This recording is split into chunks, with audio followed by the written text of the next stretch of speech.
It's just me.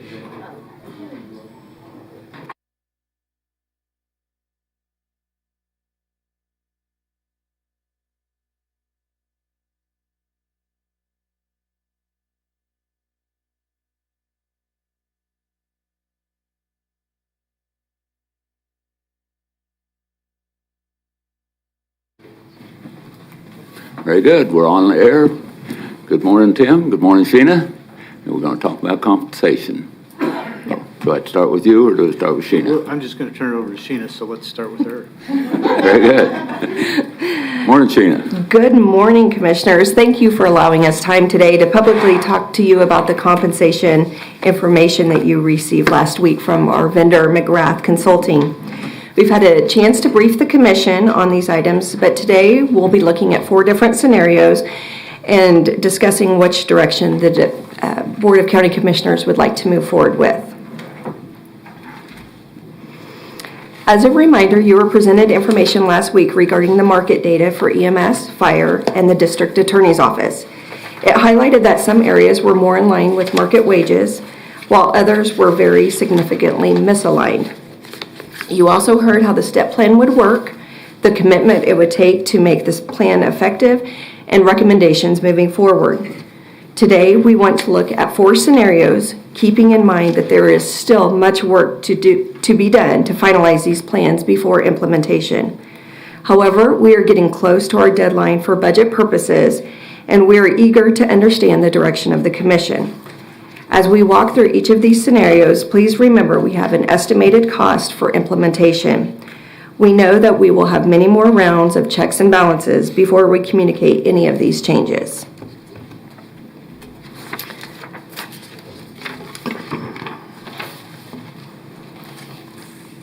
In scenario A, we will look at what we call the initial placement onto the STEP plan. This involves placing employees in the EMS and the fire departments onto a STEP plan. They are placed on a step that is closest to their current wage without losing any money. We call this cost the cost of moving to the plan. In the District Attorney's Office, this means that those employees would be brought to the range minimum since there are no steps in place for this department. Each of these scenarios will look similar. The 2022 cost will reflect the cost for implementing these changes in the 4th quarter. The 2022 contingency is built in the forecast for 2022, and the net impact would reflect any additional cost for implementation that is not included in the forecast. For the last 3 columns that are in a golden color, this cost is reflective of what would be a 2023 implementation cost. The 2023 forecast shows that this is the 8% that is built in, and then the net impact shows what would be additional cost to the forecast on the far right. Again, scenario A is just the initial implementation of moving to the STEP plan. Scenario B is the best practice for implementing a STEP plan. This plan is not only moving to the STEP ban, but proper placement of employees within that STEP plan. It's the correct position based on the time and position for employees. And it is based on that time in their current position, not time in service. So again, you'll see that these columns match up for the 2022 cost of implementation and the 2023 cost of implementation. Scenario C shows what it would cost to move to a range. So essentially, we would eliminate the steps and there would be no guarantee of a 3% movement. This is with no steps, just using the data to move to that minimum. And again, as you can see, the columns are reflective of a 2022 implementation for the 4th quarter and a 2023 implementation. Scenario D is no step plan changes to fire, EMS, or the DA. This simply shows what is built into the forecast right now, where we would do a 7% pay scale adjustment and an 8% movement for all employees. Again, those steps would not be implemented. And you can see by the chart here with EMS, district attorney, and the fire department, those lines are grayed out because that is already in the forecast. So we wouldn't anticipate any additional cost for that. I'll also note on these slides, you'll see rows for corrections and emergency communications. And corrections, we have discussed the movement of those departments on June 1st.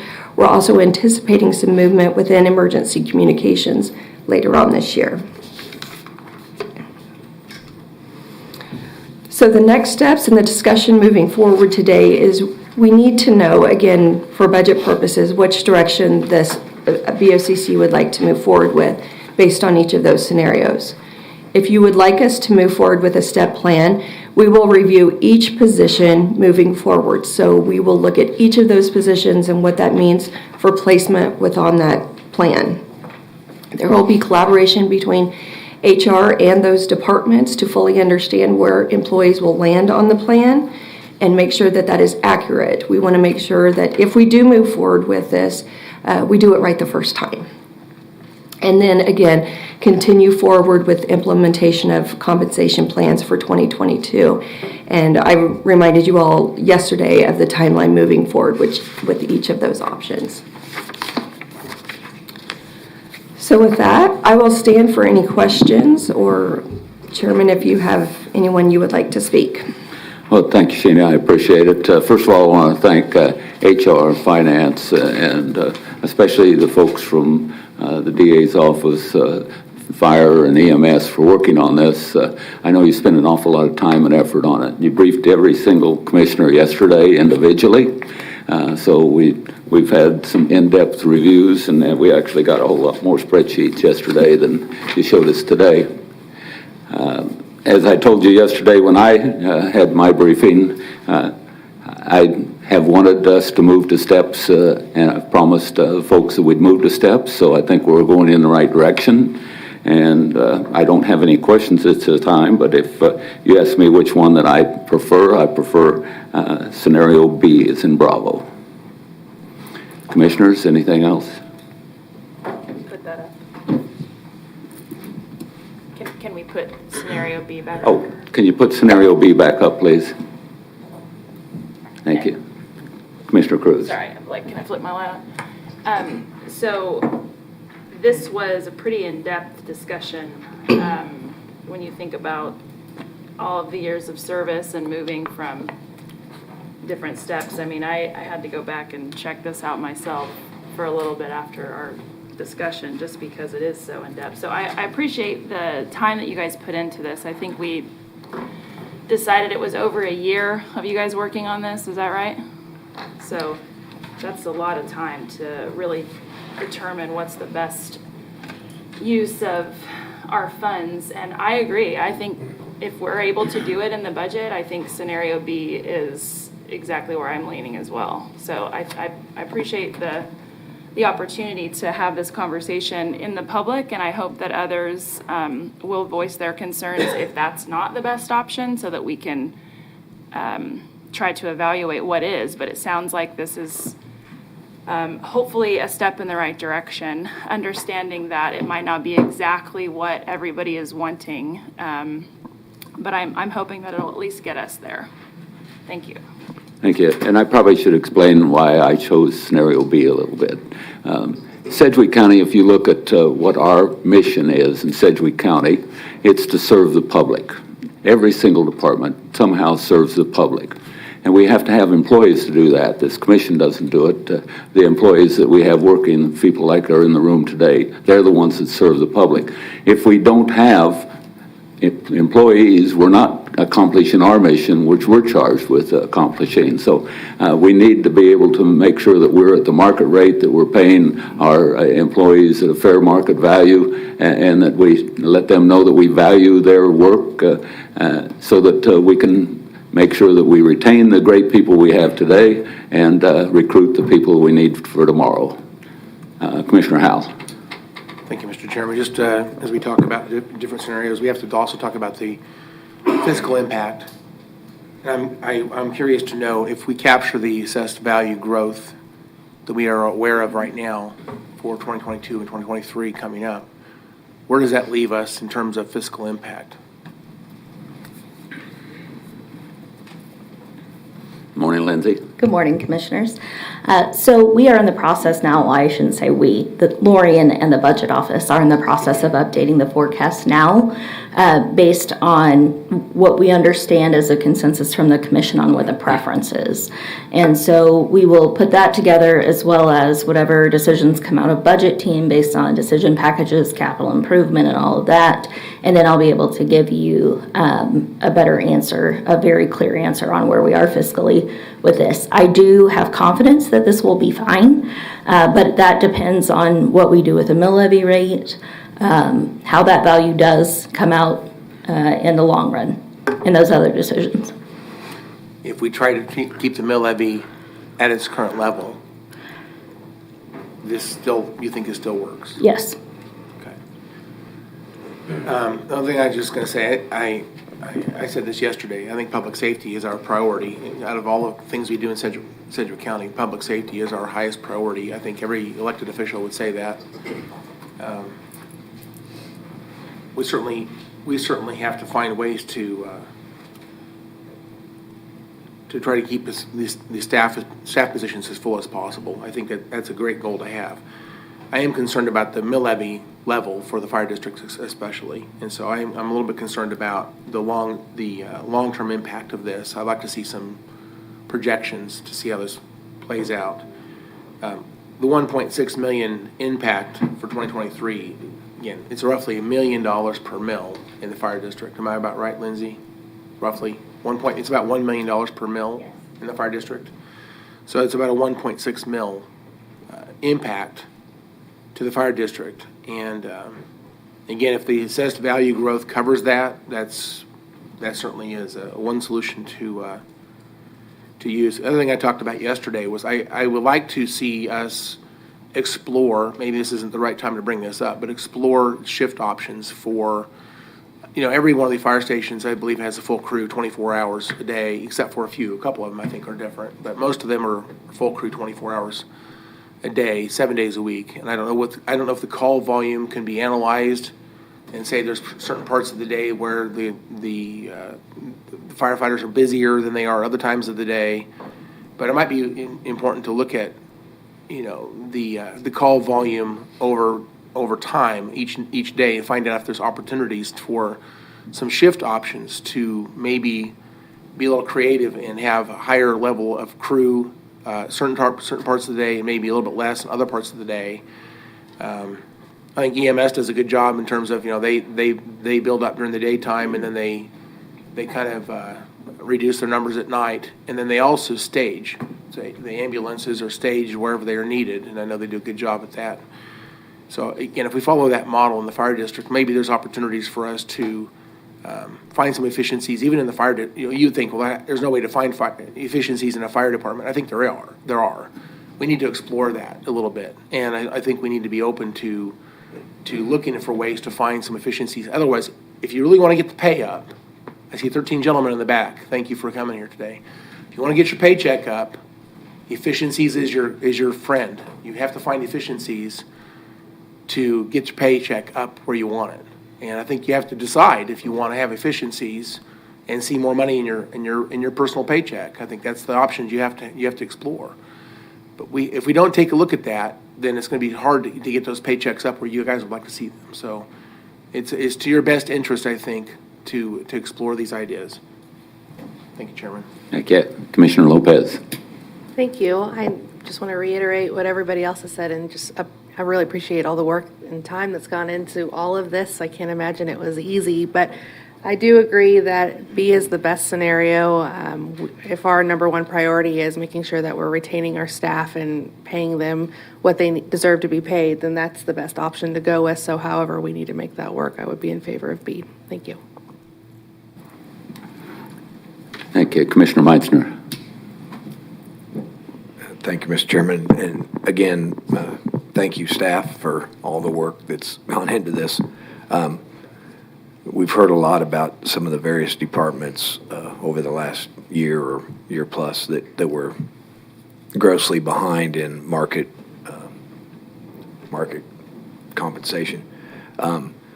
One thing that came out, and so thank you yesterday, and it was on the record that we had the comparable organizations that you all surveyed, and apparently, I think, if I'm correct, this had input from the three departments, the DA, EMS, and fire, to do the comparables on the various counties and cities. But one thing that kind of stuck out to me was, and not that I never doubted the sincerity and honesty of District Attorney Mark Bennett, but he's talked about him directly losing. And the DA, it really came to mind. I know we did get 12 DA comparables. Fire had 9 and EMS had 6. But a real hole, it looks to me like, in the District Attorney's office. And I see that also shows, even in scenario B, that the last column, the 1.26 obviously is the one that is the lion's share of this corrective action. And with the growth of our court system and the addition of 3 judges and everything else that requires now the DA's office for investigation and prosecution and storage and the things that weren't around 10 years ago, probably 5 years ago even. So anyway, I thanks for the help, and it just I know we've done some efforts in the past to help shore up EMS a little bit. We've done some stuff with corrections. We've done a few things with fire. They're still behind, but this will help, and in my opinion, get everybody or closer to the market compensation comparison. So I said way more than I meant to say, and I usually say, but with that, if the majority feels comfortable with the scenario B, then I'm in agreement that B is, as long as we can handle it in our overall budget. Compensation seems to be the top. Obviously, we all know that mental health is another area that we have to address, that we're all trying to address and putting a lot of effort at it. But compensation is, from a budget perspective, is important, and I think this takes us to a nice step closer. So thank you for letting me say a few words. Thank you. Commissioner Howell? Thank you, Mr. Chairman. I need to correct something I said a minute ago. I misread the chart, and thank you, Lindsay, for straightening that out. The 1.6 is for the general fund, not for the fire district. Fire district is about $330,000 if we do scenario B, and again, I do support scenario B. But my point is still to be taken. I think I understood yesterday as I got my briefing that the firefighters still weren't really thrilled with the step levels. I think that, again, to my point, if you want to see those levels change and increase significantly for the firefighters, I think that the idea of efficiencies does need to be explored still. So again, I'll make my point is still relevant, but nevertheless, I did misread that 1.6 was for the general fund, not for the fire district. So it's not actually a fairly small hit to get you guys back on the step plan.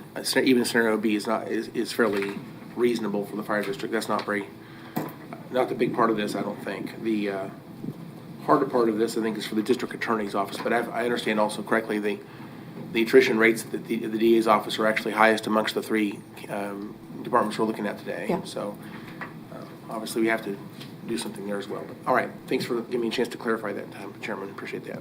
Thank you. And again, I've said a lot of times that I really do like a step plan, because you can take a look at, if you get promoted, where your pay is going to be in the future. You can take a look at, as you move forward in your career, what your pay is going to be. I think it clarifies a lot, and it kind of, what's been happening in the past, why the commission kind of figures out what they thought that they could afford, and you would not know where you were going to go in the future. So I truly like this. I don't see any other questions from the commissioners, but I do want to hear from the district attorney to see if this is going to meet their needs to help us with his problems that he's got on retaining attorneys. Thank you for the opportunity to speak, and thank you for this, the work the county's done on this. Just last night kind of went through in my head some of the folks we've lost. In the last 30 days, I've lost 3 lawyers, adding up, that's 41 years of experience walking out the door. All 3 of them are going to other public institutions, one of them to another prosecutor's office in the state, one to McConnell, one to the Army Corps. In the last, I'll just say 3 to 5 years, I've lost 6 lawyers, 6, who are prosecutors still in other counties in Kansas. And they took with them over 60 years of experience when they walked out our doors. We've talked in other contexts about what we're up against right now. We have it seems like we're kind of stuck on this number, about 120, 122 people in custody right now on homicides. I've got any number of kids younger people I'm trying to get experience is what we call a second chair. They sit with somebody else who's more experienced. But in terms of first chairs, I mean, the reality is my chiefs, each one of them is carrying somewhere between 15 and 20 murders apiece. 5 would be a absolutely barn burner of a year. And so I'm really overloading my upper echelon folks. The child sex cases, we're talking folks I've got basically 3 people who can do those full-time in my office. I've got others who are learning the skill, but these are highly skilled folks with highly specific talents. And as much as I want to just spread the wealth and let anybody do this stuff, the reality is each one of these cases represents the worst event typically in somebody's life. And the idea of a parent coming in and me looking at them and going, I got this young, eager person here. They've never done a murder case, but trust me, they need to cut their teeth, and it's going to be on your case. This is not a conversation I'm going to have. I'm going to put somebody in that position after they've had the opportunity to work their way up. And the only way I do that is retention. I've got to keep them around. I feel sort of like the Royals. I'm a glutton for punishment. I still watch them every night, and despite the fact they are, I think, now officially the worst team in Major League Baseball. But you're coming out of the draft and you're competing with all these other teams, and hopefully your scouts picked out the right people to come in, and you get them through single A, double A, triple A, and they're going to be there, and then free agency hits, and they're gone. And that's kind of what I feel like. I work them up for 3 to 5 years, and then free agency hits. And if I was losing them all to Folston Siefken in private sector, I wouldn't have anything to argue about. I mean, I do not expect to compete with the private sector. But I'm going through my head, and I may have missed somebody here, but in the last 5 to 10 years, I've lost 2 lawyers to the private sector. 2. Everyone else, the other 10, 15, 20, are all going to the public sector jobs. Less stress, more money. And so this is just my final pitch to say I still believe in the work. I'm incredibly appreciative of the work that the people who stick around and stay here in this office for all these years and what they do. And I don't blame the ones who leave for somewhere else for higher quality of life, frankly, less stress, more pay. But this community deserves quality district attorneys who know what they're doing. It's the quality control for the criminal justice system.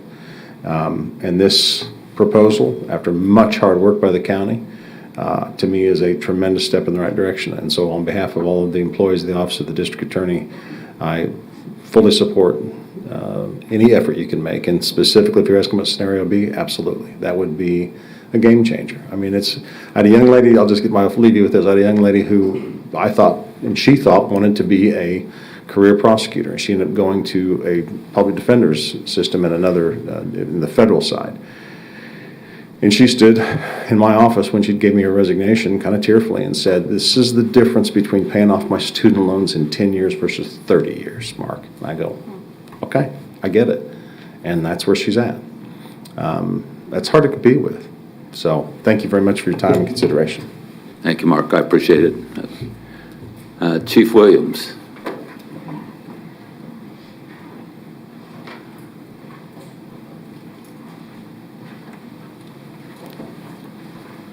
Morning, Doug. Will scenario B work for your firefighters? I haven't seen scenario B totally, so that's a hard one to answer because we don't have this handout. we went over some of the scenarios with HR yesterday and Friday, and we do like the step plan. We do think that the step plan works for us. The one thing that we are still discussing is some of the placement. We do have some issues with the placement, and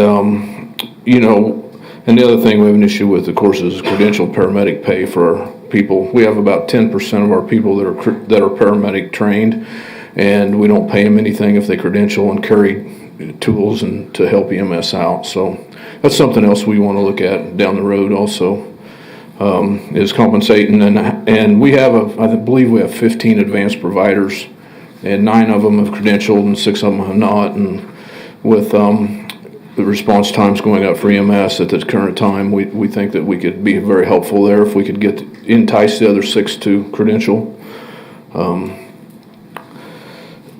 One of the discussions we had yesterday, and it was interesting, is that we think there's issues in the placement that we want to address, and we'll work on that with HR moving forward.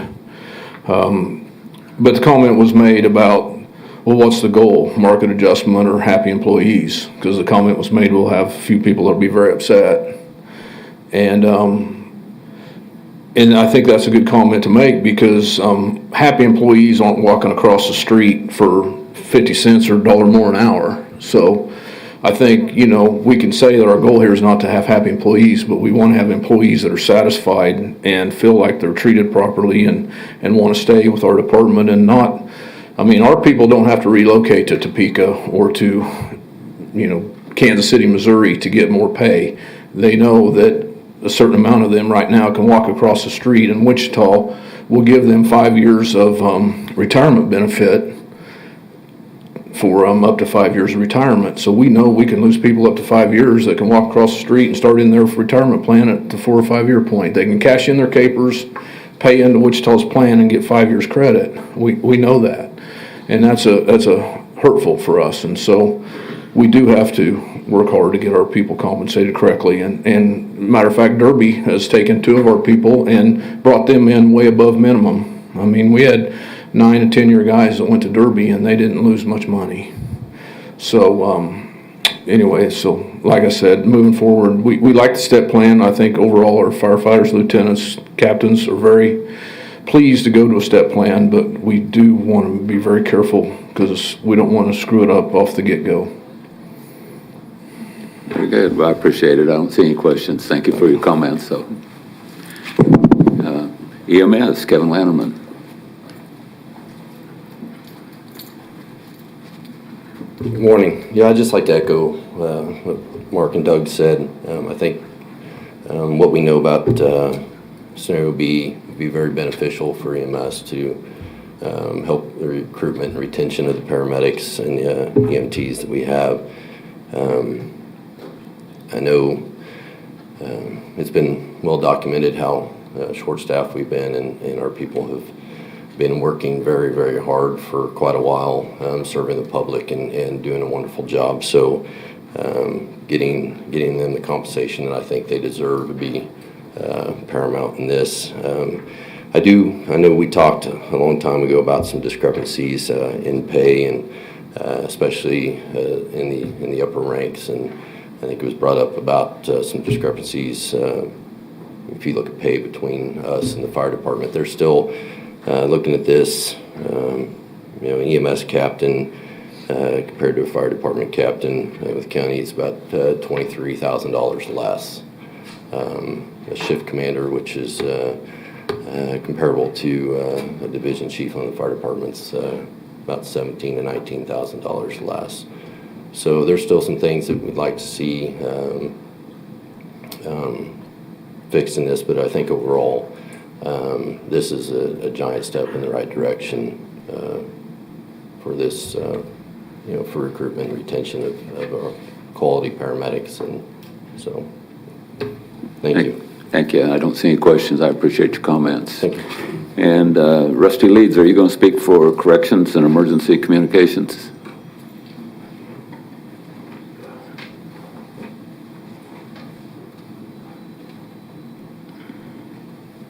Morning, Rusty. Good morning, Chairman, Commissioners. you have seen the plan for corrections. I'll just say that corrections is looking forward to the opportunity to pay their folks more. Than some of their programs are as much as 50 to 60% down in staffing on the floor in those facilities. They are making some headway with a few hires, but they're still losing people because of the difference in pay between the state and the county. So they're looking forward to the opportunity for this pay increase based on state funding supplemented by general fund. And you'll see more about that next week, I believe, from HR.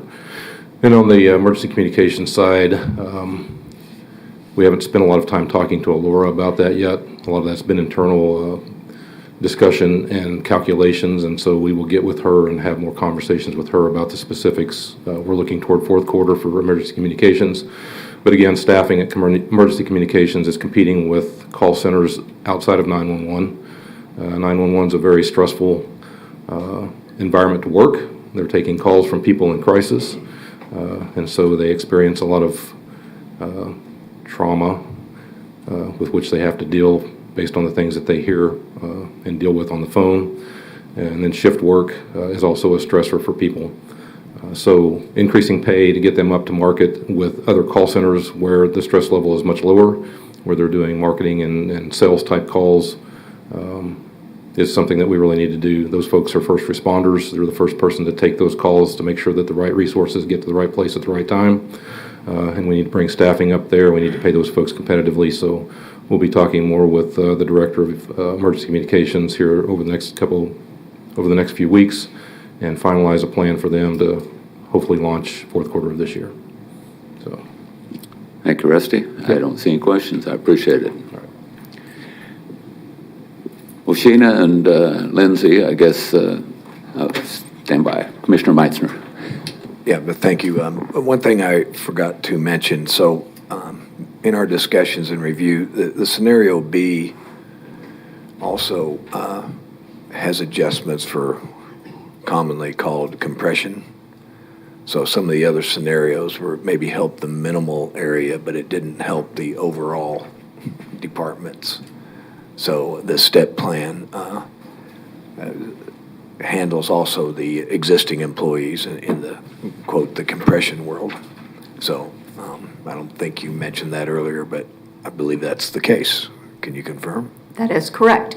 So again, we would look at proper placement for that. And what we plan to do, now that we have direction from the commission, is we will go and look at every individual within those departments and make sure they are aligned properly. We'll, again, work with the departments doing that. And then, of course, also working with the district attorney's office on his range. Thank you, Chair. Thank you. Commissioner Howell. Thank you, Chairman. Just wanted to get some clarification on the chart here. Looking at scenario B, first of all, the 22 contingency, can we please describe where that number came from? Like, I'll let Lorian answer that For one. the 6 departments, I know that there's a contingency number for these 6 departments. Can just remind us where that number came from? Yes, good morning, Commissioners. That number came from the 2% compensation contingency. It was forecasted in the forecast you saw the other day, and this is the amounts for these classifications of employees that's in the forecast. Okay, so then looking at the gold part of this chart, okay, I see that let's just look at EMS, for example. We need $96,000 more for 2022 than is in the contingency. Am I reading that correctly? Yes, if it was implemented in the fourth quarter. All right. And then for the forecast, the 2023 forecast, where did that number come from? That's the 8% that's included in the forecast. So, okay. So based on the 2023 cost, the four out of the 6 agencies are going to need more money than what that 8% provides. Correct. In 2023. Yes. The one that stands out to me is fire. There's $330,000 that's not been used, that's set aside for that 8%, but we're not using that for salary adjustments at this point. That's leaving $323,000 in the contingency fund. or I should say in the forecast, the 8% forecast, it has $330,000 more than what the step plan is proposing. Am I saying that correctly? Yes. So to their point, do we understand their concerns enough right now to do some adjustments on that step plan chart to address that with this $330,000? So we spoke with the fire department late yesterday afternoon, and we have heard their concerns. We have not fully looked at all the data and the placement yet, so I don't want to say that we guarantee that we can meet all those needs, but we want to be sure to look at their needs. We understand what they're saying, and it's validated, but we just don't know what that's going to end up looking like yet. I guess I would ask, before we adopt this, I'd like to have someone look at that closely and find out if we can use the $330,000 to tweak that chart in a way that hopefully reduces some of their concerns about, the word they used was placement. I don't know exactly what they mean by that, but it seems like if there's a concern there, if we can address that before we adopt this, I'd like to have that option available to us. Yeah, that is our next step moving forward, is we want to work with the department and review all of those placements, specifically addressing the concerns that they told us yesterday. The other one that stands out on this chart, it's not as much money, but it's the 911 communications has the same situation where there's a little bit of money left in that forecast that's not being utilized for the plan that's being presented to us. So I see Rusty Leeds has a comment here. Yeah, I'll just comment briefly, Commissioner. I know we talked yesterday a little bit about equity, and that through COVID with premium pay and other things, there's been concerns about equity across the organization based on who got premium pay and things of that sort. With the fire department and the chiefs in the room, but based on yesterday's conversations, they had concerns about some specific tenured employees who, if placed in a step, and then depending on what their movement was based on their seniority, they were concerned about the percentage of increase that they would get for the 2023 pay plan based on those steps. And they estimated, which hasn't, HR and finance would need to confirm those, but they estimated it's about around $80,000 increase above what the current projected cost is. So that's something that HR will work with them on, placement of those individuals. And they talked about yesterday, HR talked about yesterday in those meetings with you, that we knew that there would be some individuals that we would need to look at individually based on their circumstances, how long they've been in a specific position, and some of those placements would have to be tweaked. So, there's some money there. And then I would also mention that corrections, based on the fact that they've got state money allocated through the last legislative session, the state budget, to supplement their pay for corrections workers. In order to pay those general funded corrections workers that are in equal positions, we had to supplement with GF dollars. And we're not going to use all those state funds either. We're going to leave state funds on the table potentially because the cost to GF would be so great that we're going to get really close to, and Sheena can talk about it, we're going to get really close to what the state is paying. And in some instances, over a period of time, we're going to be equal to what the state's paying their people. But right off the bat, the cost is humongous. So your last comments regarding leaving state money on the table, I guess I didn't get a brief on that yesterday, so I'd like to get more information about what you mean by that. It doesn't sound like I want to leave any state money on the table, so that's not a... We can talk about that a little bit more, but I just want to Help me understand be clear that better later on. This is very complicated, and so HR is going to work closely with these departments, and I'll be involved in the conversations, and we'll make sure that things are equitable. But To the 6 agencies that I'm sure are listening in to this, let me just make one comment. For those that have step plan charts, I think one of the frustrations might be someone's going to say, well, I'm only getting a 1% change or 2% change, and somebody else is getting an 8% change, and they feel like that's unfair. I'll just say this, maybe we ought to allow this chart to take its place, because this is simply math. It's a chart that says where you should be in your pay scale, and it's very linear, and it's very, every row, every column is a 3% change, and every row is so it's a linear created chart, and they place you on the chart where you fit based on your pay to the best of their ability. And so some people are going to have slightly different percentages And rather than looking at this and saying, I feel like it's unfair to me personally, I hope that you understand the heart, the spirit of the commission, I think today, is to get you where you need to be in a mathematical approach. And so we're doing the best we can. No matter what we do, someone's going to be upset. And that's frustrating to me that we're doing the best we can, but at the end of the day, someone out there is going to get upset. And I don't know how you solve that. There's no such thing as a perfect pay plan. I think this is a good step in the right direction because it's math-based. It's linear, it's formulaic, and give us a chance, I guess, to get everybody back in the right spot on those matrices. And hopefully those folks that are upset a little bit would understand that this is the goal. There's no way to do a perfect, if you did across the board changes, people would be upset. And no matter what strategy you follow, every one of these scenarios would have people upset. So at the end of the day, we have to pick the best one, and I hope those folks that are not happy would understand that we're taking this to a mathematical perspective, and that's the way this is being addressed this year. So I hope that everyone will give us a chance to get there, and hopefully from this point forward, they won't have people who feel like it's been unfair to them personally. So just a comment. Thank you, Chairman. Thank you. Commissioner Cruz. Thank you, Chairman. So yesterday, we talked about the additional things that are going to be happening down the line. July 1st, we are going to be given the ComCare pay plan. And so I think it's vital to really talk about how these systems work together for the success of them all. And so when we look at this scenario, I see that it's $1.6 million impact to our general fund. But what happens when we add in ComCare?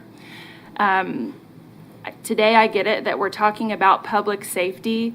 And while ComCare has been traditionally lumped into the public health bucket, we could also say that ComCare is part of the public safety system because their work is designed to prevent the need for the services, particularly those constant EMS frequent flyers. Or those who enter the criminal justice system. Mark, I let you off today. I didn't talk about mental health and substance abuse. I let you off. But those people who are accessing ComCare services hopefully will have the prevention efforts that will keep them out of our criminal justice system due to committing crimes because of mental health or addiction services. That's driving their behavior. So to those behavioral health professionals listening today, we have not forgotten about you. We are going to be looking at this as well for ComCare because these systems really do work together. And I hope that we're able to come back and see all of our systems that will be receiving a pay increase because at the end of the day, it's really important to pay our county employees a livable, meaningful wage so that we can recruit and retain the top talent here because citizens who are provided these services deserve to have the top people serving the public. So I hope that we will come back with a plan for ComCare that fits in with the rest of this budget so that all employees that are part of the whole system will see an increase. And that way we can stop maintaining a system that is putting people into our criminal justice system that if we stop paying for a very expensive system on the back end, we'll have more money to pay people on the front end of the care that they receive. So I appreciate the time and efforts that it took to get here. Those are my final comments. Thank you. Thank you. Well, I don't see any other comments. This is just one more of the steps that we're going to take as we move towards adopting a 2023 budget. What all of our folks in finance and HR needed to know is what the commission felt is necessary in these areas. And we are going to work other areas. We've got a lot more discussion ahead of us. These may be refined a little bit between now and the time that they're adopted on August the 24th. But I think that now the commission, this is a staff meeting, this isn't a board meeting, so we're not voting on any one of these plans today.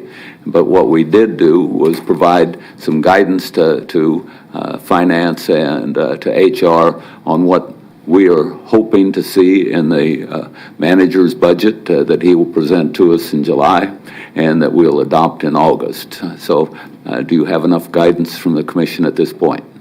I do, and we know what our next steps are getting to work, so thank you for that. Good. And Commissioner Cruz's point, yes, we are going to look at the other departments also and try and find out what we can do and how that fits into our budget also.